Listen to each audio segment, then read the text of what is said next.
Tommy Robinson, enemy of the state, he who cannot be named. It's so good to have you with us. Thanks so much for your time today. I can be named now. I'm being named everywhere. It is crazy, but there's so much to get into. Your arrest for, I don't know whether you were just arrested for a bad breakfast, but anyway, first person in the UK arrested for having breakfast. It was bad. We'll get into that. Social media reach. But actually, people can find you, obviously, at T. Robinson, New Era. The problem is they won't be able to find that. So they will if they put the address in, because I'm still shadow banned on Twitter, so I'm profile banned. So if you just go and search Tommy Robinson, you can't find me. Which is, it's good that 120,000 extra people have found me in the last 3 weeks, considering you cannot search for me on Twitter, which I'm frustrated about. If it's a home of citizen journalism, give me back my account. Why limit who can see me? Maybe it's already on from before when I was deplatformed before, or maybe they had the search ban on there previously.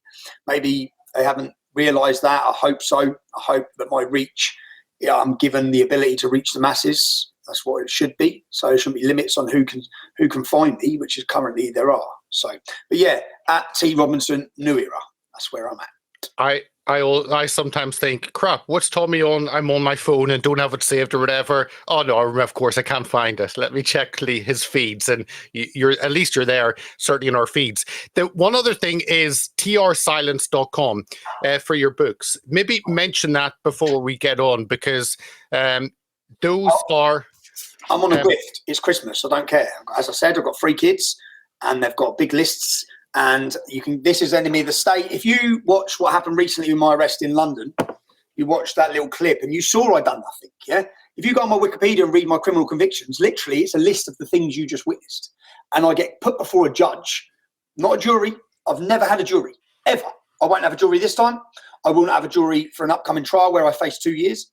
It's insane. This details my life story. You get to understand the person I am, not the person they say I am. I bought this out in 2015. I then wrote another book, was to talk about big tech, censorship, government interference, the interference in government and influence they put on private businesses in order to silence you, control you. But when they control me, they're controlling what you hear. This talks about that. This was banned, ironically called Silenced. I put it on Amazon. This went to number 1 4 times on Amazon. This was up to number 3 in the first 5 days. It was going to number 1, and then they cancelled it totally. So the only place you can get this now is trsilence.com. You can get personalised copies, signed copies. But this was banned. When you think about it, like Mein Kampf, Hitler's book, is not banned on Amazon. Yeah? You can write about Hitler on Facebook. On both of those platforms, if you mention my name, or if I try and bring out a book detailing my story, they're both banned. They want to control and tell the public who I am. They don't want them hearing from me. It's quite a worrying level of censorship and control that we see. But yeah, you can get those books if you want to know any more about my life and the reality behind the headlines, the truth behind the headlines. And I'm actually just putting pen to paper on another one because I want to get my side across. Well, that is the 2 books there. Make sure and go to the website, click on the shop tab, and you can order them. And by doing that, it's a way of supporting Tommy. And actually, I know people who bought 2, 3 of them, had one for themselves and passed on to friends and family. So it's a perfect opportunity. Why not? I know many of our friends who won't talk to us about any of this, they'll be desperate for a Tommy Robinson book. So why not make their Christmas, give it to them, but challenge them, because Tommy, all this is word of mouth, isn't it? If a friend recommends something, then that person is more likely to have a go and have a look. And I think that's the best way of recommending. Do you know how many emails I'm receiving daily? Do you know how many notes I'm getting with the orders of these books? Do you know how many people have just realising? Now they're searching, they're shocked by what they're finding. I'm getting so many apologies of people who hated me, people who said they judged me on what the media were telling them, and they can't believe how fooled they've been. What that then does is make people question everything, which is what COVID helped with this. People saw the lies. They saw the pushing of the vaccine. They saw them not telling the truth. They saw all these different things. And then it's made them question a lot more. And then when they see little snippets like you saw the other day of my arrest, it opens their eyes. So really, it's enlightening for people. It's good for our cause, We want people to question everything. We want them to see that they're being fooled by the media and lied to by the media. The media are not there to give them the news. They're there to tell them how to think, what to think, and who to think that about. So yeah, but yeah. And I certainly, whenever I've been with you going around anywhere in a town, the support you get is 98% positive. I just remember on a train in London, this is probably 4 years ago, sitting on a train, and I had messaged you something, and you were there, Tommy Robinson, on my phone, probably stupid, but hey, and suddenly the guy beside me said, "Hey mate, was that the Tommy Robinson you just messaged?" And I said, "Yeah." And he goes, the actual Tommy Robinson. I said, "Okay, how's this got to go?" Yeah. And he goes, "No way." And then he shouts over to his mate, who's like 6 seats long, "This guy knows Tommy Robinson." He goes, "No way. Holy shit. How do you know Tommy?"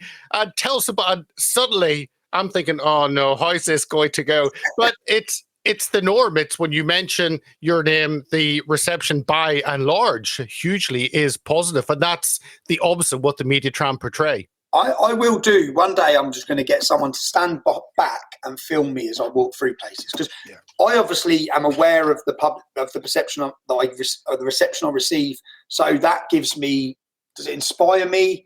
It makes me aware that they're not winning. So I get, most of the time, a hero's reception when I go places.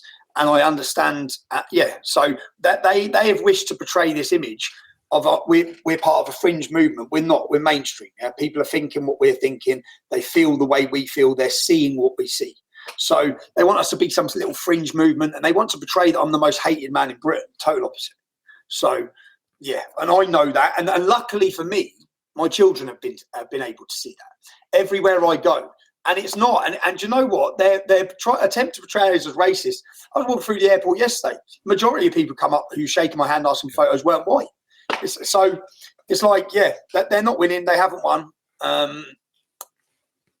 Their lies have been seen. I know. Okay, the arrest. So you went to report as a journalist, which is what you've been doing for years, reporting on news, bringing information to the public on grooming gangs, and of course people can watch the Rape of Britain episodes. This was something different. This was going to report on the Palestinian pro-Hamas demonstration, and you go for a breakfast, and then everything kicks off. What exactly happened? And then we'll maybe touch on what exactly the powers the police currently have in the UK. Do you know what I find frustrating? I see so many people who, for once, have actually defended me or defended what happened. Yeah, news presenters, television presenters, radio hosts, but they still want to put this doubt over the fact that I'm a journalist. Yeah? I have produced in the last 24 months 6 feature-length films and investigative pieces. Yeah? It's more than any other journalist or any other documentary has made. I go to events. I put one up yesterday. I went to Poland to cover their Independence Day. Why did I go there? Because the BBC News told you it was 60,000 Nazis marching. So I went there to give a fair appraisal of what was happening on the ground. Yeah, I put another one up last night of when I went to the Football Lads Alliance march. I went there because the BBC decided, because there was no trouble, not to even cover it. Yeah, and anyone else labelled them as far right. So I went to see who was there. Lo and behold, lots of non-white people. People weren't far right, political persuasions from all different. I go there to give the public, which the public trusts me to do, a fair appraisal. And I ask questions that I think should be asked as a journalist, which unfortunately mainstream journalists do not ask. And when I go to these events, I also go question the journalists. Yeah? That's what I went to this anti-Semitism march to do. Okay, I have done countless demonstrations like this. I've done pro-EU demonstrations where I've gone and questioned people about the European Union, the money, the influence, who's in control of it. I've done this. It's what I do. Yeah, it's my full-time job as a journalist. And I went there this day. I would have gone and supported because I'm on that side. Yeah, but I was there in the capacity as a journalist. So when I see people casting doubt over this, I just think you're casting doubt. You're not even a journalist. You don't investigate anything. You just repeat what you're told to repeat. And then you've got the audacity, like I had some Sky News presenter when I was at the anti-Semitism one, questioning me. I think you've just bought Hamas's propaganda. I've watched you. Yeah, I've watched your news channel. I've actually exposed your news channel Jason Farrell through covert recordings. I've exposed that you manipulate the public, you fool them and lie to them and deceive them, where you put voiceovers that weren't to certain questions. You actually change the entire narrative of what was said and fool people. So I went there to give a report. When I arrived, I sat down in a cafe to get breakfast. I was then approached by the police, who told me that my presence could cause alarm and distress. To who? Yeah, and then they stood and watched outside waiting. And all they would have seen was me have a great reception from people. Photos, smiley, happy, all normal people, not far right like the usual accusations by them. But they then, when I went to leave the cafe to start my reporting, to question people, and I sat and done it in the cafe. I asked people why they're here, why is it important for them to be here, what's your views of the police's response? Because when they're talking about alarm and distress, my presence causing alarm and distress. We have 40,000 Muslims on a terror watch list. Yeah, we have Hizb ut-Tahrir, prescribed terrorist organisations in most countries, holding rallies. The day before I was in London, holding a rally, calling for Muslim armies. Yeah, they're meant to be on a ceasefire protest, but they're calling for Muslim armies. All these different things. We've got people calling from the river to the sea. We've got people calling for the destruction of the only Jewish state. We've got them calling to gas the Jews. We've got we're witnessing this. We're seeing mosque after mosque after mosque, preacher after preacher after preacher, spouting the most hatred we've seen and the public have seen. No one's facing arrest. No one's facing prosecution. None of their freedoms are limited. They're not being kicked out of their capital cities. So the expose of a two-tier policing system, Sadiq Khan's Met Police Force, coming down on me, who was totally law-abiding that day. I was at work. In fact, Section 35 of their own legislation says that if someone's at work, paid to be somewhere, they cannot give them a dispersal order. But this comes into the argument where they do not want to recognise I'm a journalist. And that's because they wish to control what journalists they have. The mainstream media never give the true effect. None of their reporting is factual. They do not ask the questions that need to be asked. Whether it be grooming, whether it be the Hamas conflict, none of them go where needs to go, where you need to go, and the questions that need to be asked. So they wish to control it. As anyone would have seen, I was calm. I left the cafe. I didn't even get a chance to leave. I was surrounded by 30 police officers. I was manhandled. They dragged me the wrong way, realised they dragged me the wrong way, pulled me back the other way. I was trying to explain to them, if you're going to kick me out of here, he's got my car keys. Yeah? I need my car keys, my mate that you've just dragged me away from. So if you just think you're dumping me down the road and saying, leave, I can't. My car's there. Yeah? So I was trying to explain this, and then boom, then they started manhandling me more. They pulled me down. They put my hands behind my back, handcuffed me. During this process, he pulled my head back and sprayed me from point blank range. Insane when you watch this. If this had happened to a non-white citizen, in fact, if this has happened in China, Russia, or any of these countries, every politician in our country would be up in arms. They'd be screaming about it. Yeah, they'd be talking about how about free speech, about the importance of freedom of the press. And I haven't seen one single politician mention the fact that I was manhandled, violently attacked by the police, and had my rights and my freedoms taken from me. And right now they're taken from me still, Peter. I'm supposed to be in London in 2 days. I was supposed to be in London on Thursday to interview the Jordanian opposition leader. I was supposed to be interviewing, I was supposed to be doing a sit down with Dubai News Channel. My job is now affected. My activism, if I want to do activism, is affected. I'm currently banned from going within the M25 where I'm taken straight to prison. I'm not allowed to associate protests, be involved in a protest. Like, they're my rights. I didn't do anything. It's like, you may want to take my rights, but I'm not going to surrender them to you. That's why on that day, it's like, leave. Why would I leave? I haven't done anything. I'm not just going to let you take my freedoms, like, without... Yeah. Well, the whole thing of journalism, because they're up to now, thank God, we haven't had an official list like you may get in some countries where the government approve some and don't approve other. It is if you're producing content, if you're interviewing, if you're putting news out, then you're a journalist. You don't have to have a NUJ card to define you as a journalist. And I don't think our politicians or police know that. Police think you do. It's like, no. I've actually gone through court cases where I've got the transcripts and the judges recognise me as a journalist. Yeah. I'm recognised as a journalist. It's my full-time job. You don't get to choose who's a journalist, thankfully, yeah, because we know what you do when you control the media. When citizen journalists started rising and challenging your narrative, you then tried to control it through big tech. The government's put pressure on private businesses to influence. We've seen it on the Twitter files. You've seen it time and time again. We saw it with Russell Brand recently. Exactly what's happening there has happened to all citizen journalists. It's why X, Twitter, is so important. As Elon Musk said, citizen journalism is the future. Yeah, no one can sway what I say or the narrative I slant or the news I give. No one can do that. So I don't have no big sponsorships or advertisers that can tell me what I can and can't say. So I will go and ask raw questions and give raw detail and raw footage and challenge them and challenge what they're saying. And they don't like that. And it's not just that they don't like that. I believe there was a total other plan to this. I believe that if you look at, I organised for people to come and defend Armistice Day to make sure that our 2-minute silence was not disrupted by Hamas jihadi supporters. Thousands upon thousands of men attended.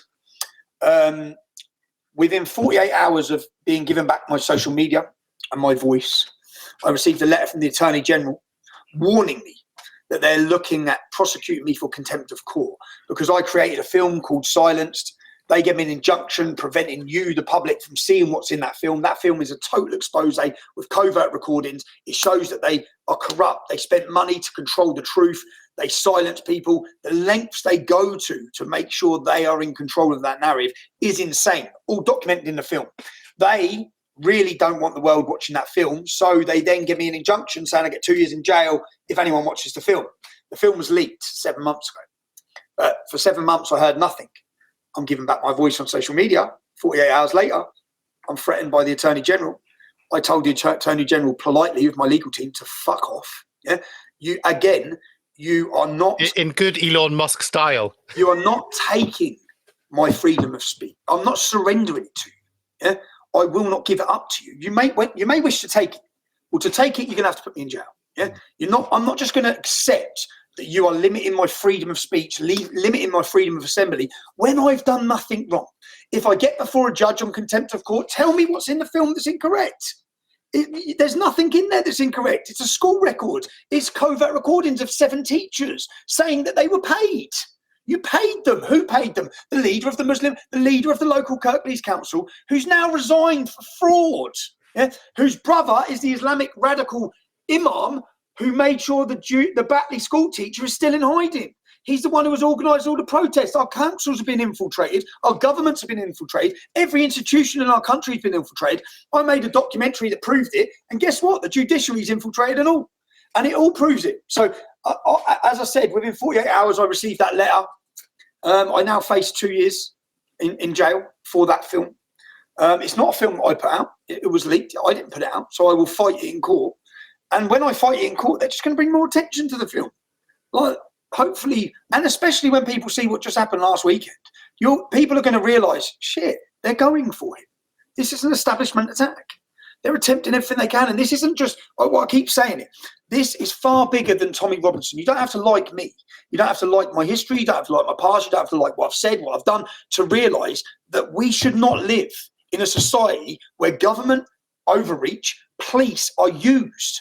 The police are used to attack people, and they're not, and then they're used to enforce their laws and actually corrupt their laws and abuse their laws on certain people with certain ideas, and then totally stand by with their hands tied behind their back with jihadists and extremists. Yeah? People have seen it. We just saw the arrest of the Muslim who was kicking off up in Manchester, and then the police let him go. They de-arrested him because they faced a mob.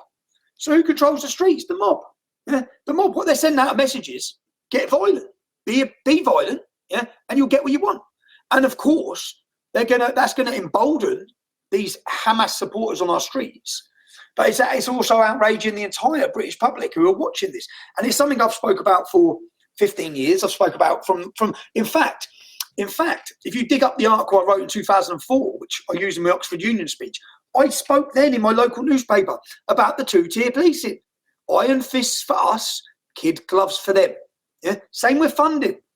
It's funding for their community through the roof. We're ignored. White working class. We're totally ignored.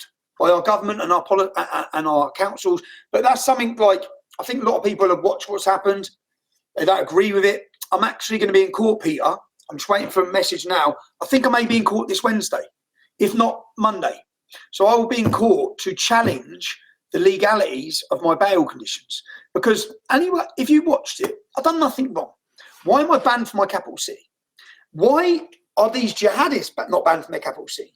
Why did you abuse the law to arrest me for doing nothing wrong, yet you pat them on their back when they climb up and desecrate our monuments? Why? It's so blatant what you're doing. It's so blatant to every member of the British public. I don't know if you watched the recent interview I done with a gentleman up in Leicester, 70-year-old gentleman, who was also issued a Section 35. He was also dragged through his town centre and arrested. So what people need to realise is, if they can do this to me, you may think it's funny that they're doing it to me if you don't like me. But if they can do it to me, they can do it to you. And they're using this to abuse their powers up and down this country against one community. Not against everyone. Yeah, one community gets off scot-free, the Islamic community. The jihadists, the far left extremists, if this hasn't been a wake-up call, the unholy alliance of the far left and the far right and the Islamists all joining together on this one issue of hating Jews. Yeah? It's what we're witnessing. So, well, that's been I will pick up on those who've supported you, pick up on your social media reach, but it is that it's very weird. I'm scratching my head trying to work out this hatred of Israel, calling everyone Zionist shills is the term. I'm trying to scratch my, because I mean, my support for Israel is biblical. As a Christian, it goes back Jerusalem being 3,000 years, the capital of Israel. So for me, it's on that history. And then you've got individuals who say, no, these Palestinians, whatever Palestinians are, and the hatred against the Jews. And I've been really surprised at the ferocity, the aggression against Israel. I never expected that to happen. It's not against Israel. Israel's an excuse. It's against Jews. And essentially, you are looking, what you're witnessing with the far right alignment with them. Iran have as much money given to them by America mainly, but Iran, all of these countries are now influencing. Yeah, they're influencing social media influencers are receiving funds and money to promote the Quran, to promote Islam, to convert to Islam, yeah, all across the globe. Yeah, you're seeing TikTokers now pushing it and spreading it. There is a bottomless pit of money coming out of that Middle East, and they all make the accusations against us. Yeah, if you don't hate Jews, you're Zionist, you're Mossad, you're funded by the Jews, etc. There, it's the total opposite. We're witnessing an Iranian proxy army online and on the streets, funded en masse. Yeah, funded en masse. So, and when they go on about, it's like we talk about Jew hatred or we talk about Israel. As I said, I've said this multiple times recently, people need to understand. Mein Kampf's book, Mein Kampf, Hitler's book, has 7% Jew hatred in it. The Quran has 9%. The Hadith has 12%. If a political organisation set up today, and as part of its manifesto, 9% of it was hatred of Jews, would it be outlawed? Would it be banned? Yes, it would. Why are we giving a special protection to the ideology, not religion, the ideology of Islam that promotes violence, that promotes hatred, that promotes intolerance, it promotes Jew hatred, it promotes sexual enslavement of non-Muslims? Why is it given a protection that we're not even allowed to talk about it? You're not even allowed to question it. You're not allowed to criticise it. You're thrown out accusations of hate speech. The only real hate speech is coming out of the mosques, and they're getting away with it. You're not using the laws you've created. If anyone hasn't seen now, the hate speech laws are not there to stop hate speech.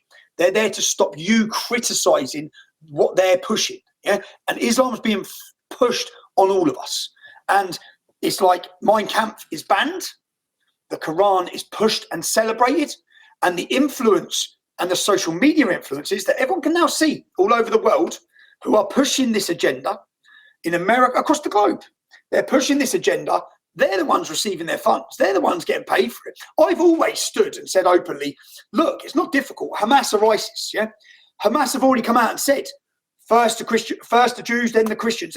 Their statements, not mine. Yeah? Listen to what they're saying. They're not talking about, they talk about the kuffar. They talk about the infidels. It's all of us.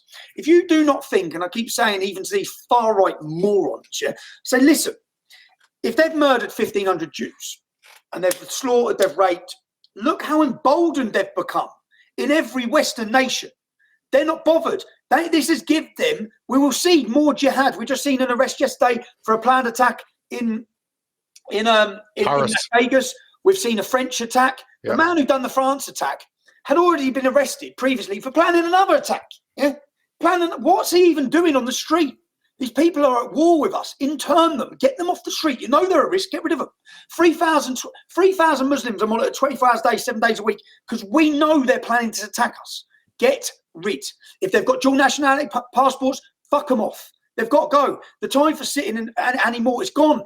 How many more of our people do you want to see killed? Now, if Israel was conquered by these jihadists, they've tried it many times before. They made it clear in the 7-Day War, all the leaders of the surrounding Islamic nations come out and said, we're going to take your women. We're taking them as slaves. Everything is Quranic. Everything is scripturally inspired. Stop pretending it's about Israel. Yeah? And if they'd done that, if say, for example, to these brain-dead morons who keep talking about freeing Palestine and attacking Israel, do you think if the jihadists conquered Israel, yeah, and they wipe out, and then they're in control of Jerusalem and every Christian holy site, do you think you're going to have the right to go there to all the Christians? Yeah? What do you think it's going to look like as a nation? What's it going to look like an Islamic state? Yeah? And do you think they stop there? Do you not understand jihad? Do you not understand their mindset of Islamic supremacy to rule and dominate the world? Not to rule and dominate Israel. Israel's the first step. Then it's coming for the rest of us. You don't see them coming through Europe. You don't see what's going to happen. It's pretty infuriating when you see the alignment of all these people joining together. And it has become vocal and it has become loud. And that's because they are, I'd say many of them paid, but they also have their staunch beliefs. So they're very loud in it.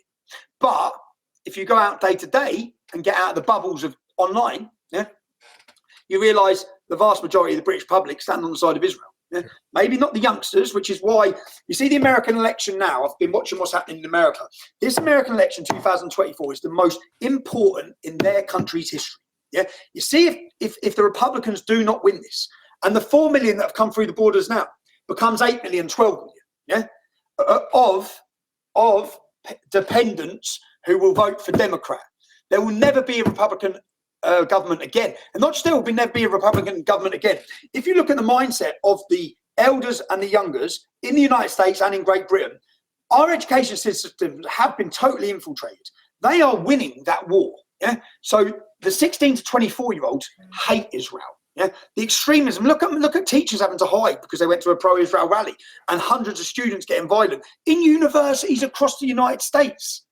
You have one chance now. It's 2024. You need to elect a leader who's going to challenge it, stop the funding to these universities, schools, colleges, stop the sexualization of the kids, stop the transgender movement and the push for it, stop the Islamization, stop the anti-Jew hatred. You've got one chance. It's this year, because after this year, America, I'm surprised how fast it's accelerated. We've been warning about it. I've been trying to warn America and giving speeches to America since 2009, simply saying, listen, I know, I've had it. I've seen my town change.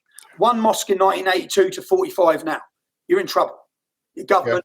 Yeah. And we're seeing now the influence, like you're seeing all the politicians who are resigning from the Labour Party, they're on their stance on the Israel-Palestinian conflict. They're the ones that have large support. Their voters are Muslim. So they're changing their stances based on their base. Yeah. Well, that Muslim population, the majority of them want homosexuality outlawed. At which point in the future do you not think these politicians are going to be pushing that? The majority of them, 50%, said they would not report on 50% of British Muslims, not report on someone if they knew they were fighting with ISIS. 50%, 75% wouldn't report on someone getting involved in extremism. We've got a massive problem here, a huge problem. 4 times as many British Muslims joined ISIS, went to fight for ISIS, never joined the British military. So we have their alignment will be with Islam first, Islam second, Islam third. Yeah? Not democracy, not our rule of law, not their political parties, Islam. You have to understand Islam. People need to get their heads out of their arse, start researching who Muhammad was, start really understanding what the agenda of Islam will be. What do you think? And I'm going to do this. I'm working on something now, yeah? You go to cities, go to Manchester, look at the Christmas market. It's fortified. It has bollards this big. We'll call them diversity barriers, yeah? It's fortified. You've got armed police with machine guns. Do you know the promotion for the Manchester Christmas market is where you can buy your halal meat at the Christmas market? Your halal meat. Where do you buy your bacon sandwich at the Eid celebrations? Yeah, we're totally changing everything. Now you look at Manchester, then look, they've just banned the one in. They've cancelled the most historic Christmas market in the UK. Has now been cancelled. The Jewish festivals are getting cancelled. Okay, go to Paris. The Christmas market was cancelled. Go and look in Germany. We've just had more arrests this week of men who were planning another terrorist attack on a Christmas market. We had the previous Christmas attack. I'm going to Germany in 2 weeks to show people what their Christmas markets now look like. 5% Muslim population, yeah? I'm going to also go to Eastern Europe to show you how beautiful their Christmas markets are, how free and safe they are. What's the difference? It's an Islamic community. Now, 5%, what do you think it looks like when you've got 20%? You think do you think your children are going to enjoy the same freedoms you've enjoyed? Do you think your Christmas celebrations are going to continue to be the same? No, they're not. More are going to get massacred. More are going to get killed. It's going to become dangerous. Say this out loud. It's now dangerous to go to a Christmas market in Great Britain. What do you want for your kids? What point do you say enough's enough? What point do we look and say, hold on a minute? We're losing our freedoms, we're losing our culture, we're losing our identity, while you throw diversity down our throat, and we're not going to tolerate it anymore. I know I want my kids to go to a free and safe Christmas market, but we don't have them anymore. Yeah, but that's at 5%. The increasing demographic of the Islamic community is going to continue to rise, yeah, because we're allowing it to. We give benefits. Stop benefits for more than 2 children. My local imam's got 3 wives and 14 kids. End it. Stop it. We're paying for it. They've got 3 houses. Just that one Muslim man has 3 separate houses with 14 children in it that we pay for. Okay? We are paying for our own demise. We are funding our own takeover. So at some point, and again, I'll stress, yes, there's some lovely Muslims, but I want freedom for my children. Okay, and those lovely Muslims ain't stopping anything. Yeah, they're not stopping it. We need to stop it. Our governments need to stop it. We need to elect leaders like Geert Wilders. Hopefully Le Pen wins. I hope Philip de Winter. I hope we see the rise of these leaders. I know that over and Winter's going to shift what is acceptable to say now. Certainly after Geert Wilders' election, after he stormed the election, the mood of Europe has changed. Yeah. The people are awakening, and unfortunately, we still have total cowards in our parliament. I can't see one political party in the UK, currently the main ones anyway, that will address these issues or talk about it. I've seen many of the people even on our so-called GB News saying, well, Geert Wilders can't agree with all of his policies. Really, which one? Because he's putting his people first. Yeah. He's defending his country first. And that's his job. That's what he's elected to do so now, yeah, is to protect Dutch people. End the immigration now. Stop endangering us now. Stop adding to the problem. When you solve the problem, maybe look at it. But at the minute, it needs to stop. But we're seeing that political hope across Europe. AfD, they're panicking with their rise, and of course, Freedom Party in Austria. But I want to ask you about support. I've been pleasantly surprised with some of the voices who've come out to support you. And I don't know on the journalism side, I don't know whether, not on the political side, of course not, but on the journalism side, and I don't know whether some journalists are thinking, well, if they come for Tommy because he's simply reporting on an event, they'll come for me. I don't know if it's about themselves, but maybe talk about some of the, when this goes out tonight, you'll have been on TNT with James Freeman. I saw you with Martucci. I mean, tell us about some of those positive sides, because journalists are wakening up and therefore the message gets out further. I'd say certain ones of them are legit. Martucci's legit. I've watched him for not just recent, but before it was acceptable to speak out, he was speaking out. Yeah. Some of them now, I think, are turning because they realise it's acceptable to turn. Yeah. It's like they realise that the public mood's there. You just have to read the comments on any article that's negative about me. Read the comments. Any journalist that comes out on Slate and says anything negative about me, just read the comments. They realise the public are not on that side. Yeah, the public are awake and they're just jumping, like many of them do, like politicians do. When it becomes mainstream, all the people who have said Tommy Robinson's toxic, don't want to stand near him, can't speak about him, they'll all then be wanting to. And I find it frustrating at times as I see people and I think, mate, Since 2009, we've been banging this drum. If you'd have listened back then, and you wouldn't have gone with the far-right racist label, which is total lies, totally unfounded, zero evidence of. In fact, all the evidence that any research that's done shows the total opposite. Yeah, we're a moderate voice. You will end up getting real extreme voices if you continue to suppress the public. But I just think I've been encouraged as well that I've been encouraged that mainstream platforms are having these discussions. And unfortunately, a lot of people have had to sacrifice a lot of things. I'm not just talking about myself. There's lots of people who attempted to have these conversations, who would have lost their jobs, who would have been frowned upon, who have been labelled by their families, by their friends, by their community, by politicians, anything. We're seeing it in Ireland now. Ireland's going through the same phase. Anyone who says anything racist, far-right extremist, that will break. Yeah, that dam is breaking. It's going to break, and people will not care. Influential figures like Conor McGregor help that. The more influential figures that have these discussions. I just watched the Trigonometry podcast recently with a grooming victim. And the fact that she's sitting explaining to them that it is religious, it is racial, yeah? It's unthinkable that a mainstream podcast would have been too scared to have that discussion. Yeah? A truthful, honest discussion on where the hate comes from, which is what we need to do. We need to understand where the hate's come from. Stop, it's because of the Israeli conflict. No, it's not. Right? What? Take Israel out of the equation. Don't think there's no hate here. What about all the rapes of an entire generation of our daughters? Where do you think that comes from? We're not even allowed to examine it. You're just called an Islamophobe or an ist or an ism or whatever word they use at a minute to beat you down. No, I want to stop the rapes. I want to stop the Islamization of my nation. I don't want to just stop it. I want to de-Islamize it, because there's so many people here who shouldn't be here. They're guests here. Many of these people, the man who beheaded Samuel Patty, the school teacher, who the pupils actually set him up, children set him up to be beheaded. Yeah? The man who beheaded him was not, he'd come to France. He's a guest in France. These are radical jihadists. Get rid of them, right? Send them back. We don't want them here. At that point of just worrying about offending people was gone. The whole European Court of Human Rights, they're jihadists. We're at war. They want to kill us. Get rid. We're fed up of watching as children or families are blown to pieces and forever have to pick up the pieces for someone who shouldn't even be here. So we just need leaders to come out and be strong. I think that Douglas Murray's been incredibly strong on this issue and helping make people aware. And it's so important that people who have platforms just start speaking the truth. It's not hatred to say you do not want jihadists walking the streets of us. It's not hatred to point out that you have no idea who's coming in. Well, they just admitted they've lost 17,000. In that 17,000 migrants, how many of them have a jihadist mindset? In fact, all you have to do is go through Pew Research of the countries they've come to understand that they shouldn't be here anyway.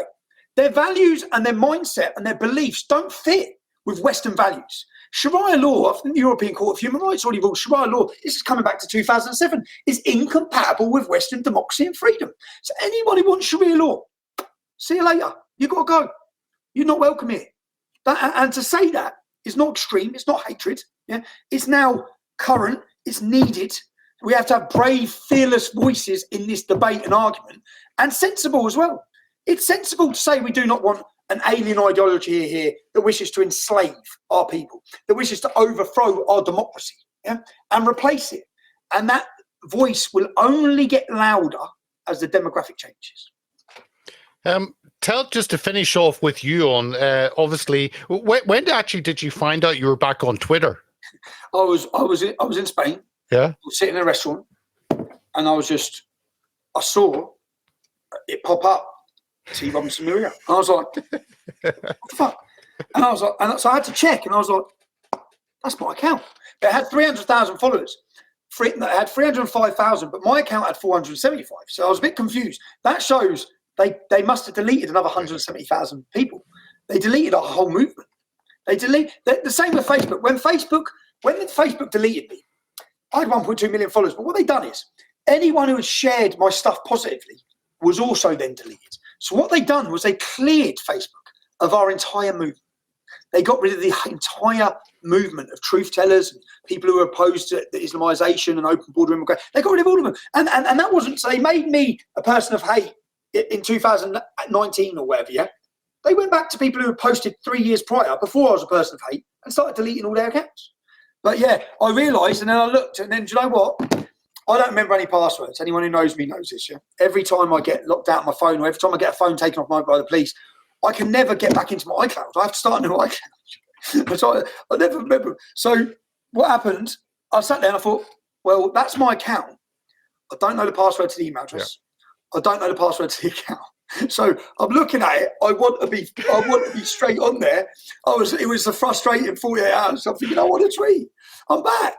He's giving me back my account, but I couldn't. So it was it's frustrating. And then thank you to Ian in the United States, who managed to get my email address changed for me. So then I received an email, and then I was thinking, is it true? Is it real? Are they going to do this? And then I received an email from them saying, here's access to your account.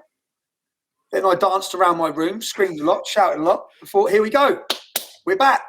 Let's awaken the British public. I had to watch as all the hard work we'd done to educate people from 2009, 2015, 2017 was being undone through a highly funded propaganda piece to make Islam fashionable.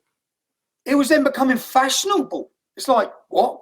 Influencers were all converting, probably under the influence of mass amounts of money. Mass amounts of money. I think that what Qatar, what Saudi Arabia, what Dubai realised, do you know, if you look at the figures, and I've gone through this, of how much they spent to influence Islam in Europe. Look at Qatar and France. Qatar literally funds the entire Islamic community of France to build mosques, to build madrasas. Their goal, like Luton Town Centre, my hometown, has a shop called Discover Islam. It's funded hugely. It has a shop. Their job, and I'll quote the man who opened it, who, when he opened it, my local Luton Council opened it with him. His job was to bring Islam into every home in Luton. These are conversion centres funded massively. And that's where the influence used to be, getting them out on the street and converting them. Then they realised the influence is with this. It's with social media influencers. If they can get certain individuals, Andrew Tate, lots of others,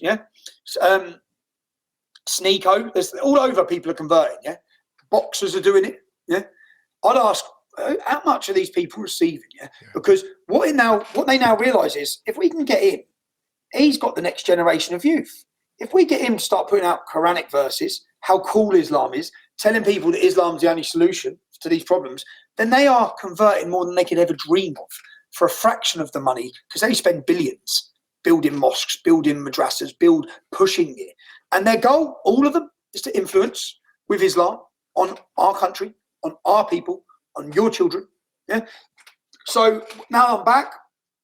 I feel that I can enlighten the public to the true nature of Islam and the dangers of it. And that, again, is not like, look, not every Muslim, but I think most Muslims are naive to the agenda of Islam.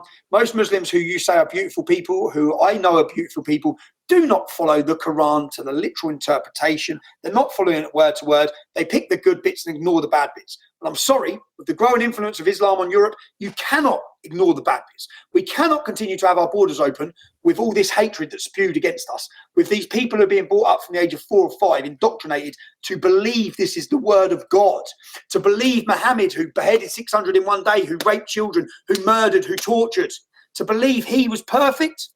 Far from it. We need a big discussion on it, and now's the time. It was great to see you back, and when you and Katie were put back on the same day. I messaged Katie. I know, but Katie, and she didn't know. I said, "Your account's back. Our account's back." She was like, "What?" Like, she didn't know. She said, "Look, fuck." But she didn't know. Yeah, I messaged her, and then she put a tweet out. And I was thinking, I can't even put a tweet out.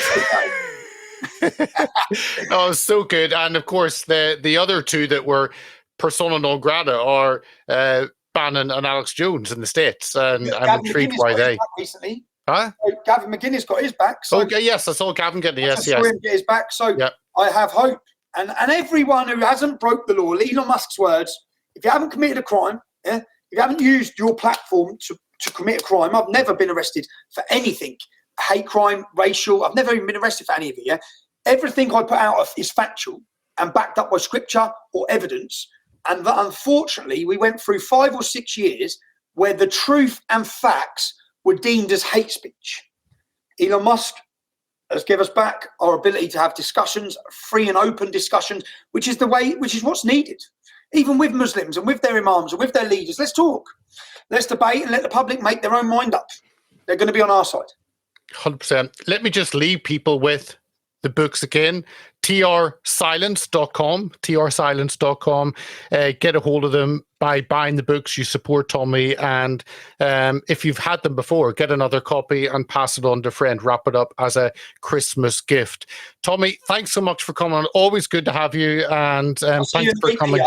If I'm successful in having my conditions removed, I'll see you on the 12th. Sounds good. I will see you then. Thanks so much, Tommy. See you later, bruv.